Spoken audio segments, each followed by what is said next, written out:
नमस्कार।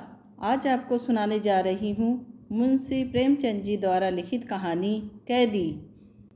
14 साल तक लगातार मानसिक वेदना और शारीरिक यातना भोगते हुए आइवन ओखोटस जेल से बाहर आया, पर उस पक्षी की भांति नहीं जो शिकारी के पिंजरे से पंखहीन होकर निकला हो, बल्कि उस सिंह की भांति जिसे कटघरे की दीवारों ने और भी भयंकर तथा और भी रक्तलोलुप बना दिया हो।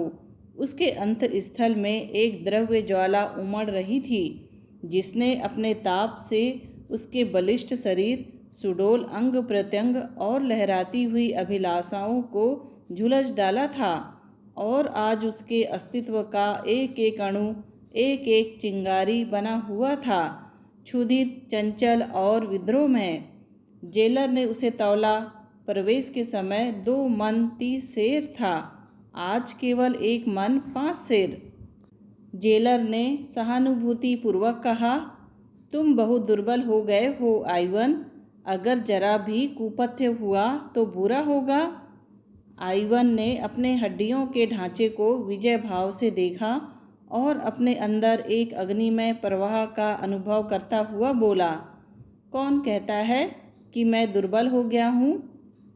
तुम खुद देख रहे होंगे। दिल की आग जब तक नहीं बुझेगी, आइवन नहीं मरेगा मिस्टर जेलर, 100 वर्ष तक नहीं, विश्वास रखिए। आइवन इसी प्रकार बहकी बहकी बातें किया करता था, इसलिए जेलर ने ज़्यादा परवाह न की। सब उसे अर्धविक्षिप्त समझते थे।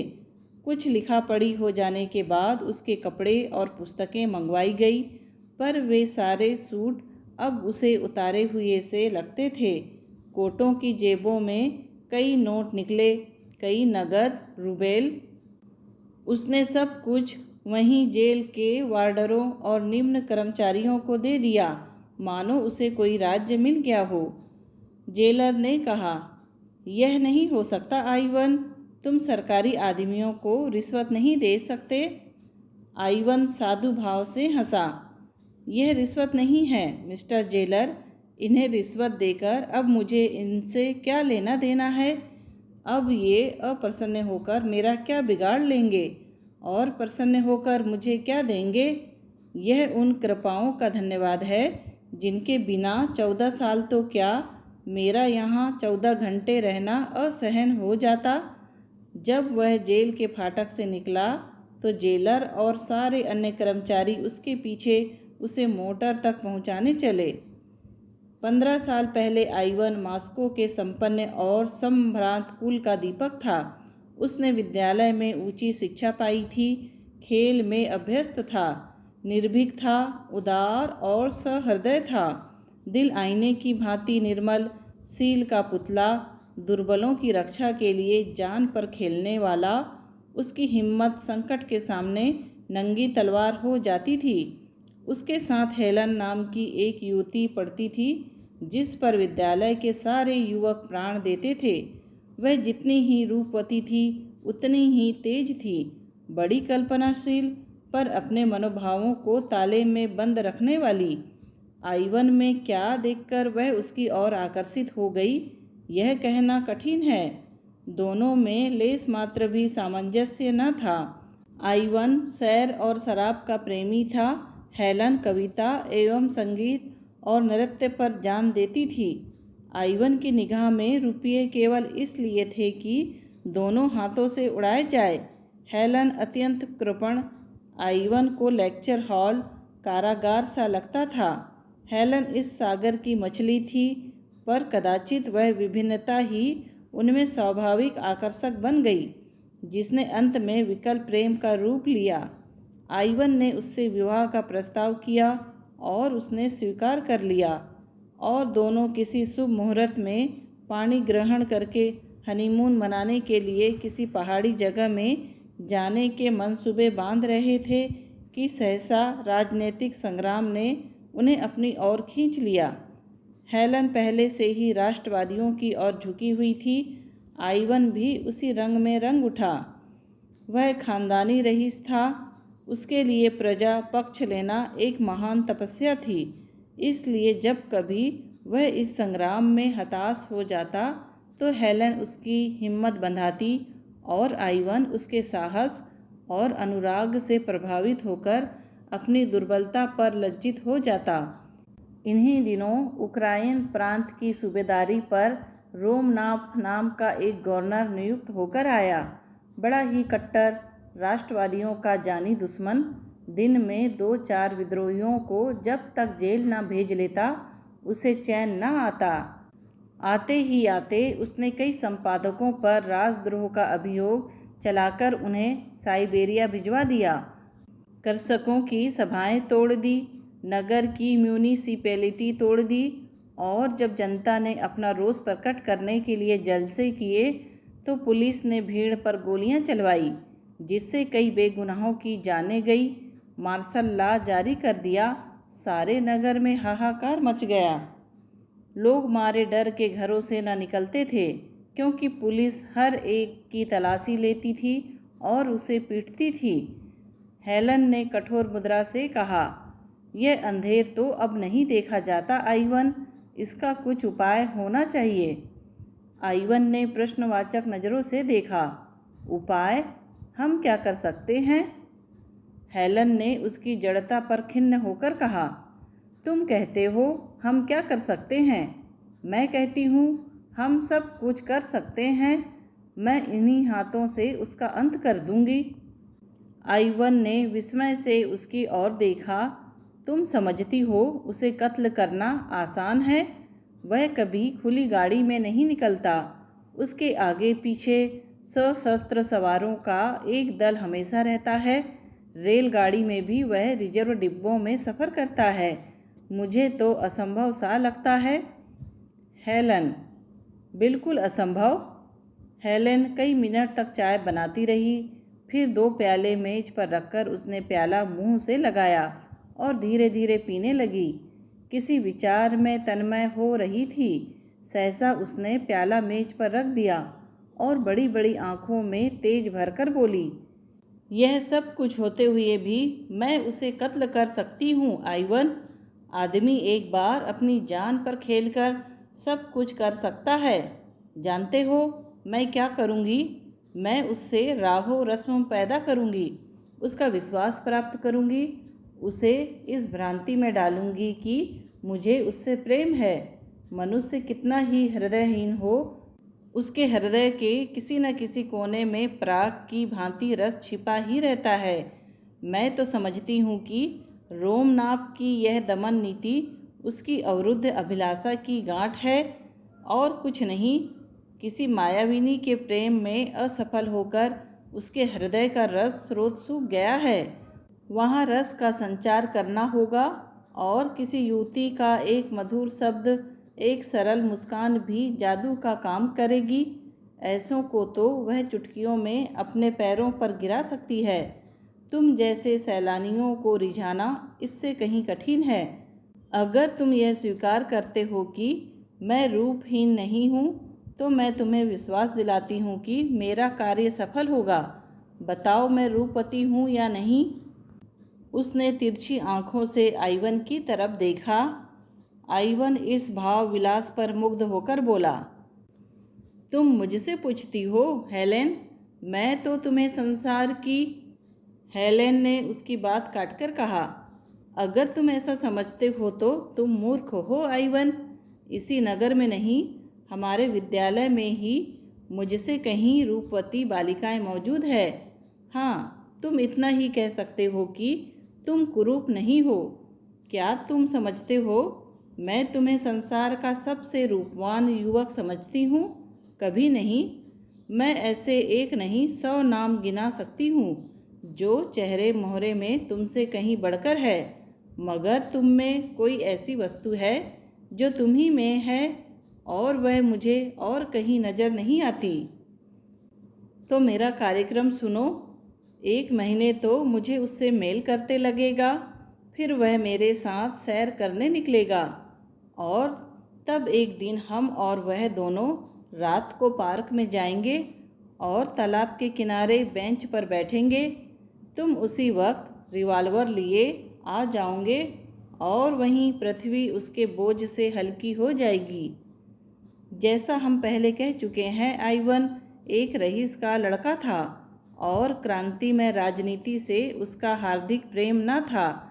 हेलेन के प्रभाव से कुछ मानसिक सहानुभूति अवश्य पैदा हो गई थी और मानसिक सहानुभूति प्राणी को संकट में नहीं डालती।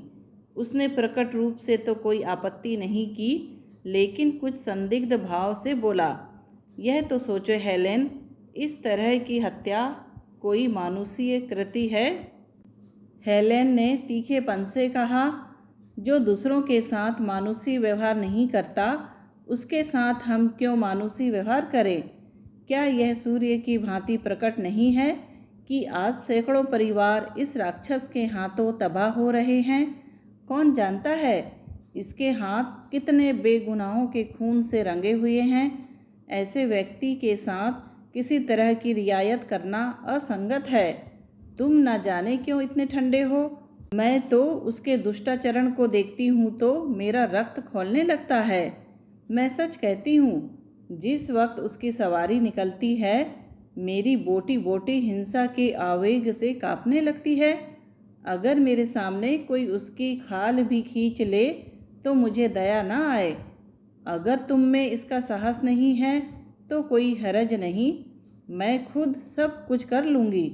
हाँ, देख लेना मैं कैसे उस कुत्ते को जहन्नुम पहुँचाती हूँ। हेलेन का मुखमंडल हिंसा के आवेग से लाल हो गया।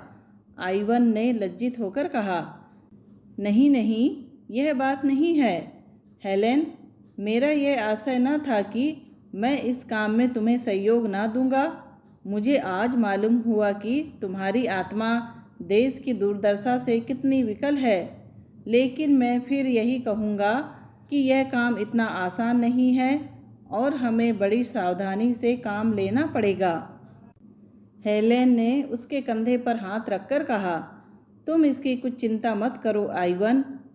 संसार में मेरे लिए जो वस्तु सबसे प्यारी है, उसे दांव पर रखते हुए क्या मैं सावधानी से काम न लूँगी? लेकिन तुमसे एक याचना करती हूँ, अगर इस बीच में कोई ऐसा काम करूँ जो तुम्हें बुरा मालूम हो तो मुझे क्षमा करोगे ना? आइवन ने विस्मय भरी आंखों से हेलेन के मुख की ओर देखा।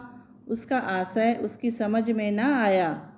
हेलेन डर गई, कहीं आइवन कोई नई आपत्ति तो नहीं खड़ी करना चाहता। आश्वासन के लिए अपने मुख को उसके आतुर अधरों के समीप ले जाकर बोली, प्रेम का अभिनय करने में मुझे वह सब कुछ करना पड़ेगा जिस पर एकमात्र तुम्हारा ही अधिकार है। मैं डरती हूँ कहीं तुम मुझ पर संदेह न करने लगो। आइवन ने उसे कर पास में लेकर कहा, यह असंभव है हेलेन, विश्वास प्रेम की पहली सीढ़ी है। अंतिम शब्द कहते कहते उसकी आंखें झुक गई। इन शब्दों में उदारता का जो आदर्श था वह उस पर पूरा उतरेगा या नहीं, वह यही सोचने लगा। इसके 3 दिन बाद नाटक का सूत्रपात हुआ। हेलेन अपने ऊपर पुलिस के निराधार संदेह की फरियाद लेकर रोमनाप से मिली और उसे विश्वास दिलाया कि पुलिस के अधिकारी उससे केवल इसलिए असंतुष्ट हैं कि वह उनके कुत्सित प्रस्तावों को ठुकरा रही है। यह सत्य है कि विद्यालय में उसकी संगति कुछ उग्र युवकों से हो गई थी, पर विद्यालय से निकलने के बाद उसका उनसे कोई संबंध नहीं है। रोमनाप जितना चतुर था, उससे कहीं चतुर अपने को समझता था। अपने 10 साल के अधिकारी जीवन में उसे किसी ऐसी रमणीय से साबिका न पड़ा था जिसने उसके ऊपर इतना विश्वास करके अपने को उसकी दया पर छोड़ दिया हो। किसी धन लोलुप की भांति सहसा यह धनराशि देखकर उसकी आंखों पर पर्दा पड़ गया। अपनी समझ में तो वह हेलेन से उग्र युवकों के विषय में ऐसी बहुत सी बातों का पता लगाकर फूला न समाया जो खुफिया पुलिस वालों को बहुत सिर मारने पर भी ज्ञात न हो सकी थी। पर इन बातों में मिथ्या का कितना मिश्रण है वह न भांप सका। इस आध घंटे में एक युवती ने एक अनुभवी अफसर को अपने रूप की मदिरा से उन्मत्त कर दिया था। जब हेलेन चलने लगी तो रोमनाथ ने कुर्सी से खड़े होकर कहा, मुझे आशा है यह हमारी आखिरी मुलाकात ना होगी। हेलेन ने हाथ बढ़ाकर कहा, हुजूर ने जिस सौजन्य से मेरी विपत्ति कथा सुनी है उसके लिए मैं आपको धन्यवाद देती हूँ। कल आप तीसरे पहर यहीं चाय पीना। रक्त जब्त बढ़ने लगा। हेलेन आकर रोज की बातें आइवन से कह सुनाती। रोमनाथ वास्तव में जितना बदनाम है उतना बुरा नहीं। वह बड़ा रसिक, संगीत और कला का प्रेमी और शील तथा विनय की मूर्ति है। इन थोड़े ही दिनों में हेलेन से उसकी घनिष्ठता हो गई थी और किसी अज्ञात रीति से नगर में पुलिस का अत्याचार कम होने लगा था। अंत में वह निश्चित तिथि आई। आइवन और हेलेन दिन भर बैठे बैठे इसी प्रश्न पर विचार करते रहे। आइवन का मन आज बहुत चंचल हो रहा था। कभी अकारण ही हंसने लगता, कभी अनायास ही रो पड़ता। शंका, प्रतीक्षा और किसी अज्ञात चिंता ने उसके मनोसागर को इतना अशांत कर दिया था कि उसमें भावों की नौकाएं डगमगा रही थी। ना मार्ग का पता था, ना दिशा का। हेलेन भी आज बहुत चिंतित और गंभीर थी। आज के लिए उसने पहले ही से सजीले वस्त्र बनवा रखे थे। रूप को अलंकृत करने के न जाने किन किन विधानों का प्रयोग कर रही थी, पर इसमें किसी योद्धा का उत्साह नहीं, कायर का कंपन था। सहसा आइवन ने आंखों में आंसू भरकर कहा, तुम आज इतनी मायाविनी हो गई हो हेलेन कि मुझे ना जाने क्यों तुमसे भय हो रहा है। हेलेन मुस्कुराई। उस मुस्कान में करुणा भरी हुई थी। मनुष्य को कभी कभी कितने ही अप्रिय कर्तव्यों का पालन करना पड़ता है आइवन। आज मैं सुधा से विष का काम लेने जा रही हूँ। अलंकार का ऐसा दुरुपयोग तुमने कहीं और देखा है? आइवन उड़े हुए मन से बोला, इसी को राष्ट्र जीवन कहते हैं। यह राष्ट्र जीवन है, यह नरक है। मगर संसार में अभी कुछ दिन और इसकी ज़रूरत रहेगी। यह अवस्था जितनी जल्द बदल जाए उतना ही अच्छा। पासा पलट चुका था। आइवन ने गर्म होकर कहा, अत्याचारियों को संसार में फलने फूलने दिया जाए, जिससे एक दिन इनके कांटों के मारे पृथ्वी पर कहीं पांव रखने की जगह न रहे। हेलेन ने कोई जवाब न दिया, पर उसके मन में जो अवसाद उत्पन्न हो गया था वह उसके मुख पर झलक रहा था। राष्ट्र उसकी दृष्टि में सर्वोपरि था। उसके सामने व्यक्ति का कोई मूल्य न था। अगर इस समय उसका मन किसी कारण से दुर्बल भी हो रहा था तो उससे खोल देने का उसमें साहस न था। दोनों गले मिलकर विदा हुए। कौन जाने यह अंतिम दर्शन हो। दोनों के दिल भारी थे और आंखें सजल। आइवन ने उत्साह के साथ कहा, मैं ठीक समय पर आऊँगा। हेलेन ने कोई जवाब न दिया। आइवन ने फिर अनुरोध करते हुए कहा, खुदा से मेरे लिए दुआ करना हेलेन। हेलेन ने जैसे रोते हुए गले से कहा, मुझे खुदा पर भरोसा नहीं है। मुझे तो है। कब से? जब से मौत मेरी आंखों के सामने खड़ी हो गई। वह वेग के साथ चला गया। संध्या हो गई थी और 2 घंटे के बाद ही उस कठिन परीक्षा का समय आ जाएगा जिससे उसके प्राण कांप रहे थे। वह कहीं एकांत में बैठकर सोचना चाहता था। आज उसे ज्ञात हो रहा था कि वह स्वाधीन नहीं है। बड़ी मोटी जंजीर उसके एक एक अंग को जकड़े हुए थी। इन्हें वह कैसे तोड़े? 10 बज गए थे। हेलेन और रोमनाथ पार्क के एक कुंज में बेंच पर बैठे हुए थे। तेज बर्फीली हवा चल रही थी। चांद किसी क्षीण आशा की भांति बादलों में छिपा हुआ था। हेलेन ने इधर उधर सशंक नेत्रों से देखकर कहा, अब तो देर हो गई, यहाँ से चलना चाहिए। रोमनाथ ने बेंच पर पांव फैलाते हुए कहा, अभी तो ऐसी देर नहीं हुई है हेलेन, कह नहीं सकता जीवन के यह क्षण स्वप्न है या सत्य, लेकिन सत्य भी है तो स्वप्न से अधिक मधुर, और स्वप्न भी है तो सत्य से अधिक उज्जवल। हेलेन बेचैन होकर उठी और रोमनाथ का हाथ पकड़कर बोली, मेरा जी आज कुछ चंचल हो रहा है, सिर में चक्कर सा आ रहा है, चलो मुझे मेरे घर पहुंचा दो। रोमनाथ ने उसका हाथ पकड़कर अपनी बगल में बैठाते हुए कहा, लेकिन मैंने मोटर तो 11 बजे बुलाई है। हेलेन के मुख से चीख निकल आई, 11 बजे? हाँ, अब 11 बजने वाले हैं, आओ तब तक और कुछ बातें हो। रात तो काली बला सी मालूम होती है, जितनी ही देर उसे दूर रख सकूं उतना ही अच्छा। मैं तो समझता हूँ उस दिन तुम मेरे सौभाग्य की देवी बनकर आई थी। हेलेन, नहीं तो अब तक मैंने ना जाने क्या क्या अत्याचार किए होते। उस उदार नीति ने वातावरण में जो शुभ परिवर्तन कर दिया, उस पर मुझे स्वयं आश्चर्य हो रहा है। महीनों के दमन ने जो कुछ न कर पाया था, वह दिनों के आश्वासन ने पूरा कर दिखाया, और इसके लिए मैं तुम्हारा ऋणी हूँ हेलेन, केवल तुम्हारा। पर खेद यही है कि हमारी सरकार दवा करना नहीं जानती, केवल मारना जानती है।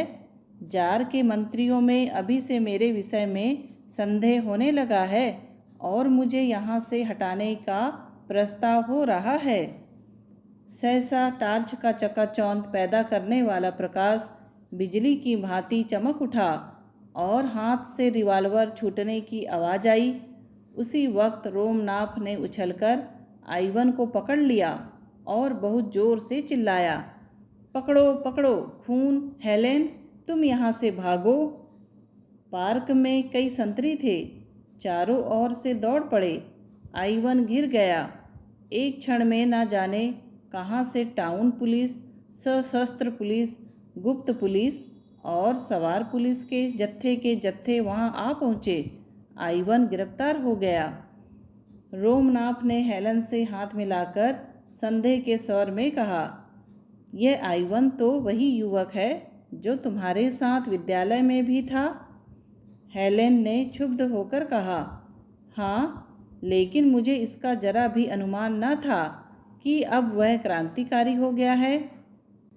गोली मेरे सिर पर से साए साए करती हुई निकल गई। या ईश्वर, मैंने दूसरा फायर करने का अवसर ही ना दिया। मुझे इस युवक की दशा पर दुख हो रहा है हेलेन। ये अभागे समझते हैं कि इन हत्याओं से वे देश का उद्धार कर लेंगे। अगर मैं मर ही जाता तो क्या मेरी जगह कोई मुझसे भी ज़्यादा कठोर मनुष्य न आ जाता? लेकिन मुझे जरा भी क्रोध, दुख या भय नहीं है हेलेन। तुम बिल्कुल चिंता मत करना, चलो मैं तुम्हें पहुंचा दूं। रास्ते भर रोमनाथ इस आघात से बच जाने पर अपने को बधाई और ईश्वर को धन्यवाद देता रहा, और हेलेन विचारों में मगन बैठी रही। दूसरे दिन मजिस्ट्रेट के इजलास में अभियोग चला और हेलेन सरकारी गवाह थी। आइवन को मालूम हुआ कि दुनिया अंधेरी हो गई है और वह उसकी अथाह गहराई में धंसता चला जा रहा है। 14 साल के बाद आइवन रेलगाड़ी से उतरकर हेलेन के पास जा रहा है। उसे घर वालों की कोई सुध नहीं है। उधर माता और पिता उसके वियोग में मरणासन्न हो रहे हैं। इसकी उसे जरा भी परवाह नहीं है। वह अपने 14 साल के पाले हुए हिंसा भाव से उन्मत्त हेलेन के पास जा रहा है, पर उसकी हिंसा में रक्त की प्यास नहीं है, केवल गहरी दाहक दुर्भावना है। इन 14 सालों में उसने जो यातनाएं झेली है, उनके 2-4 वाक्यों में मानो सत्य निकालकर विष के समान हेलेन की धमनियों में भरकर उसे तड़पते हुए देखकर वह अपनी आँखों को तृप्त करना चाहता है। और वह वाक्य क्या है? हेलेन, तुमने मेरे साथ जो दगा की है वह शायद त्रिया चरित्र के इतिहास में भी अद्वितीय है। मैंने अपना सर्वस्व तुम्हारे चरणों पर अर्पण कर दिया, मैं केवल तुम्हारे इशारों का गुलाम था। तुमने ही मुझे रोमनाप की हत्या के लिए प्रेरित किया और तुमने ही मेरे विरुद्ध गवाही दी।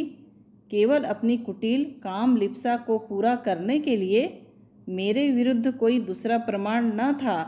रोमनाप और उसकी सादी पुलिस भी झूठी शहादतों से मुझे परास्त न कर सकती थी, मगर तुमने केवल अपनी वासना को तृप्त करने के लिए, केवल रोमनाप के विषाक्त आलिंगन का आनंद उठाने के लिए मेरे साथ यह विश्वासघात किया। पर आंखें खोलकर देखो कि वही आइवन जिसे तुमने पैर के नीचे कुचला था, आज तुम्हारी उन सारी मक्कारियों का पर्दा खोलने के लिए तुम्हारे सामने खड़ा है। तुमने राष्ट्र की सेवा का बीड़ा उठाया था।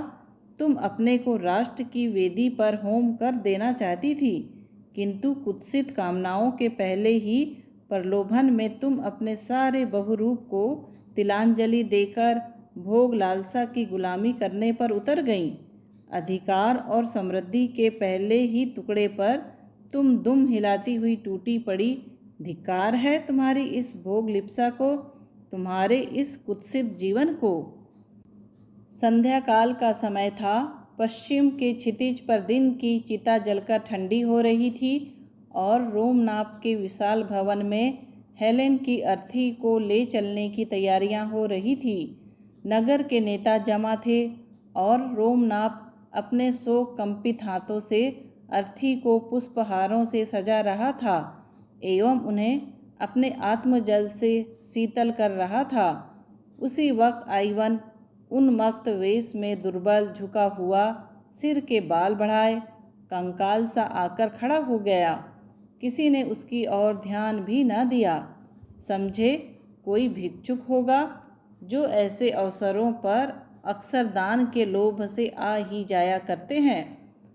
जब नगर के बिशप ने अंतिम संस्कार समाप्त किया और मरियम की बेटियां नए जीवन के स्वागत पर गीत गा चुकी, तो आइवन ने अर्थी के पास जाकर आवेश से कांपते हुए स्वर में कहा, यह वह दुष्टा है जिसे सारी दुनिया की पवित्र आत्माओं की शुभकामनाएं भी नरक की यातना से नहीं बचा सकती। वह इस योग्य थी कि उसकी लाश। कई आदमियों ने दौड़कर उसे पकड़ लिया और धक्के देते हुए फाटक की ओर ले गए। उसी वक्त रोमनाप ने आकर उसके कंधे पर हाथ रख दिया और उसे अलग ले जाकर पूछा, दोस्त, क्या तुम्हारा नाम क्लॉडियस आइवन नाव है? हाँ, तुम वही हो। मुझे तुम्हारी सूरत याद आ गई। मुझे सब कुछ मालूम है, रत्ती रत्ती मालूम है। हेलेन ने मुझसे कोई बात नहीं छिपाई। अब वह इस संसार में नहीं है। मैं झूठ बोलकर उसकी कोई सेवा नहीं कर सकता। तुम उस पर कठोर शब्दों का प्रहार करो या कठोर आघातों का, वह समान रूप से शांत रहेगी। लेकिन अंत समय तक वह तुम्हारी याद करती रही। उस प्रसंग की स्मृति उसे सदैव रुलाती रहती थी। उसके जीवन की यह सबसे बड़ी कामना थी कि तुम्हारे सामने घुटने टेककर क्षमा की याचना करे। मरते मरते उसने यह वसीयत की कि जिस तरह भी हो सके उसकी यह विनय तुम तक पहुँचाऊँ कि वह तुम्हारी अपराधिनी है और तुमसे क्षमा चाहती है। क्या तुम समझते हो, जब वह तुम्हारे सामने आँखों में आंसू भरे आती थी तो तुम्हारा हृदय पत्थर होने पर भी न पिघल जाता?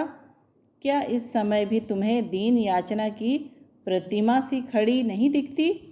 चलकर उसका मुस्कुराता हुआ चेहरा देखो। मोसियो आइवन, तुम्हारा मन अब भी उसका चुंबन लेने के लिए विकल हो जाएगा। मुझे जरा भी ईर्ष्या न होगी। उस फूलों की सेज पर लेटी हुई वह ऐसी लग रही है मानो फूलों की रानी हो। जीवन में उसकी एक ही अभिलाषा अपूर्ण रह गई आइवन, वह तुम्हारी क्षमा है। प्रेमी हृदय बड़ा ही उदार होता है आइवन, वह क्षमा और दया का सागर होता है।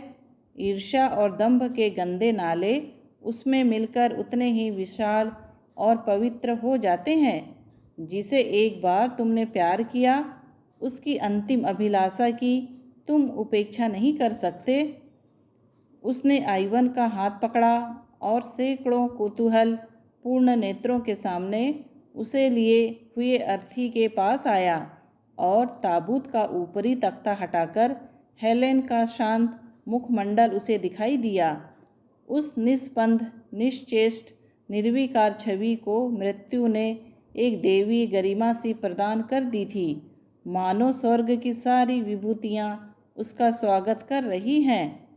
आइवन की कुटिल आँखों में एक दिव्य ज्योति सी चमक उठी और वह दृश्य सामने खिंच गया जब उसने हेलेन को प्रेम से आलिंगित किया था और अपने हृदय के सारे अनुराग और उल्लास को फूलों में गुथकर उसके गले में डाला था। उसे जान पड़ा यह सब कुछ जो उसके सामने हो रहा है स्वप्न है और एकाएक उसकी आंखें खुल गई है और वह उसी भांति हेलेन को अपनी छाती से लगाए हुए है। उस आत्मानंद के एक क्षण के लिए क्या वह फिर 14 साल का कारावास झेलने के लिए तैयार ना होगा? क्या अब भी उसके जीवन की सबसे सुखद घड़ियाँ वही ना थी जो हेलेन के साथ गुजरी थी? और क्या उन घड़ियों के अनुपम आनंद को वह इन 14 सालों में भी भूल सका था? उसने ताबूत के पास बैठकर श्रद्धा के कांपते हुए कंठ से प्रार्थना की, ईश्वर, तू मेरे प्राणों से प्रिय हेलेन को अपनी क्षमा के दामन में ले। और जब वह ताबूत को कंधे पर लिए चला तो उसकी आत्मा लज्जित थी, अपनी संकीर्णता पर, अपनी उद्विग्नता पर, अपनी नीचता पर। और जब ताबूत कब्र में रख दिया गया तो वह वहाँ बैठकर ना जाने कब तक रोता रहा। दूसरे दिन रोमनाथ जब फातिया पढ़ने आया तो देखा आइवन सिजदे में सिर झुकाए हुए है और उसकी आत्मा स्वर्ग को सिधार चुकी है। दोस्तों, कहानी सुनने के लिए आपका धन्यवाद।